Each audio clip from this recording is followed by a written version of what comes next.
Connor, good morning. Good morning, Nick. I'm Cornelius. And I'm sure you were listening to Nick Rust, and I know Nick has made a significant point this week of saying how much he's been advised, and the BHA's COVID-19 committee have been advised by government, by Oliver Dowden and the Department of Culture, Media and Sport, and by friendly MPs to racing like yourself. Does that imply that you think racing has made the correct decision? I think it's made the only decision that was possible in the circumstances. The country is facing a public health emergency, a national crisis, and there are huge economic implications to that as well.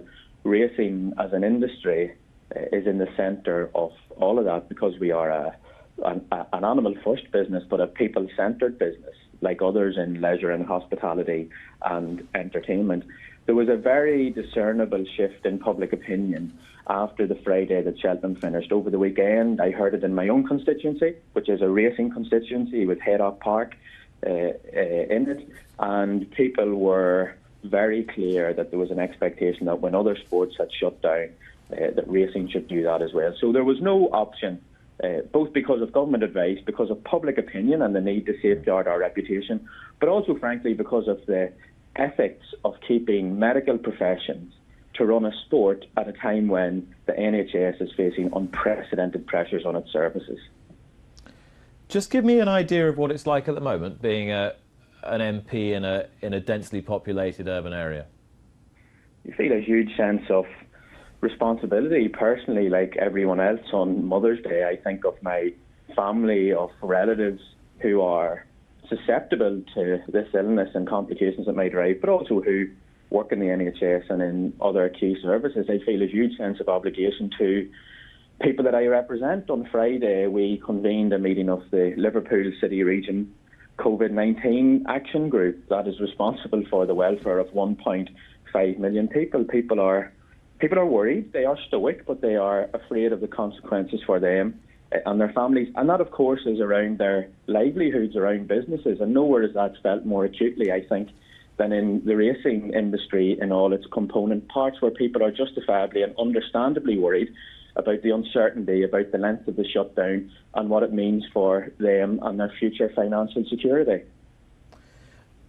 What's your view, Connor, on the benefits that were put forward? I said it was Thursday, but my days of the week, as everyone else's are going all out of kilter. It was Friday, as Nick Russ quite rightly corrected me.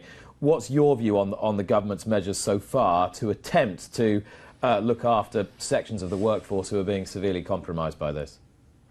I think every MP with any sense of patriotic duty and the national interest will want to support the government's effort, and I consider myself very much in that camp. I think the measures that were announced were unprecedented. I think they were very welcome.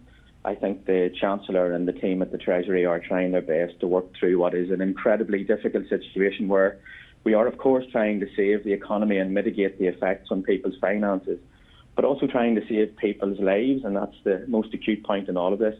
I think, however, that there is further measures that can be taken. If we look at our own industry in racing, where many people are self-employed, they will want to hear from government that their incomes, that their livelihoods will be guaranteed and underwritten as well, in the way that staff who are employed through PAYE will have 80% of their income and their wages covered. But I think people across the country, working people in places like St Helens, will be relieved that there is some semblance of guarantee for their incomes. And I think businesses here locally as well, and I suspect throughout the country, particularly our pubs and our restaurants and our theatres and our cultural centres, which are the epitome of the very country that we live in, will be pleased that at least there might be light at the end of the tunnel, even though this is such a really difficult time for everyone. I read your letter, Connor, yesterday, you and your colleague from Tewkesbury, and there was one phrase in it that caught my eye, supporting the British Horse Racing Authority, but calling on government to recognise racing's responsible actions by playing its role in the future. So basically, you seem to be saying racing's, doing a pretty good job now, but don't forget us when the sport has to be rebuilt again. Everything has to be rebuilt again. Look, I love racing. I feel totally bereft at the absence of racing in my life every day. Like most people who are watching this programme will to, I own a horse, a lovely 7-year-old who we were hoping to chase this year. He's with Chris Grant in Durham, and it breaks my heart that we can't do that. And the excitement and the fun and the comradeship that I think is unique to racing will be absent from all of our lives for the coming months. But this is about the country, and it is obscene to think that we somehow can absent ourselves as the nation's sport from our national duty as racing people to put our shoulder to the wheel and support the efforts that are being made, and to support the calls for social distancing, and to support older people as well in isolation. Now, we can't do that through racing at the moment, and it was the correct decision, it was the only decision, and it was the inevitable decision, but it was also the responsible decision, and we're a responsible industry. We add so much, racing does, to the social, the financial, the cultural life of the country, and in taking the decision that we did and leading from the front, it's now up to government to recognise that and to support our industry in all its component parts, from the single mum in my constituency who works in the betting shop, to the stable staff at the training yard, to conditional jockeys. Every single part of our industry, trainers, breeders, racecourses, need to be looked after in whatever the new world is when we come out of this. Conor, thank you very much. I know you and your colleagues are doing an extraordinary job under intense pressure at the moment, and for your support of racing and the country, thank you very much.